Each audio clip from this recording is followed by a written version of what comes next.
আসসালামু আলাইকুম কাকু, আমি আপনাকে একটা কথা জিজ্ঞাসা করতে চাই। ওয়ালাইকুম আসসালাম। হ্যাঁ মাইশা, অবশ্যই বলো, কি জানতে চাও তুমি? কাকু, আমি একটা জিনিস বুঝতে পারছি না।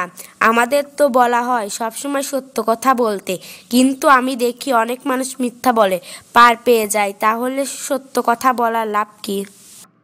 খুব ভালো প্রশ্ন করেছো মাইশা। আমি তোমাকে একদিন নবীজি সাল্লাল্লাহু সাল্লামের জীবনে একটা ঘটনা শোনাই, যেখানে সত্যবাদিতার কারণে একজন ব্যক্তি কিভাবে সম্মানিত হয়েছেন। বলো কাকু, আমি শুনতে চাই। একবার এক ব্যক্তি রাসূল সাল্লাল্লাহু সাল্লাম এর কাছে এসে বলল, ইয়া রাসূলুল্লাহ, আমি অনেক খারাপ কাজ করি, চুরি করি, মিথ্যা বলি, মানুষকে ধোঁকা দিই।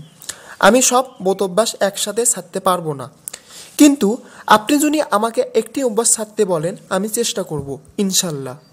তাহলে নবীজি সাল্লাল্লাহু আলাইহি সাল্লাম তাকে কি বললেন? নবীজি সাল্লাল্লাহু সাল্লাম তখন বললেন, তুমি শুধু মিথ্যা বলা ছেড়ে দাও। শুধু মিথ্যে বলা? এতগুলো খারাপ কাজের মধ্যে শুধু এটাকে কেন ছাড়তে বললেন? কারণ মিথ্যা হলো সব পাপের মূল। সেই ব্যক্তি নবীজি সাল্লাল্লাহু সাল্লামের কথা মেনে নিল। এরপর যখন সে চুরি করতে গেল তখন ভাবলো, যদি রাসূল সাল্লাল্লাহু সাল্লাম জিজ্ঞেস করেন আমি কি করেছি, আমি তো মিথ্যা বলতে পারবো না, তাহলে চুরি করা ঠিক হবে না। এভাবে ধীরে ধীরে সে সব কাজ ছেড়ে দিল। সত্যি? মানে শুধু সত্য বলার অভ্যাস করলে বাকি খারাপ কাজ এমনিতেই কমে যাবে? একদম ঠিক বলেছ।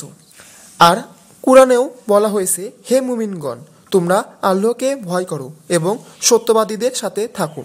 সূরা আত তাওবা আয়াত নাম্বার 119।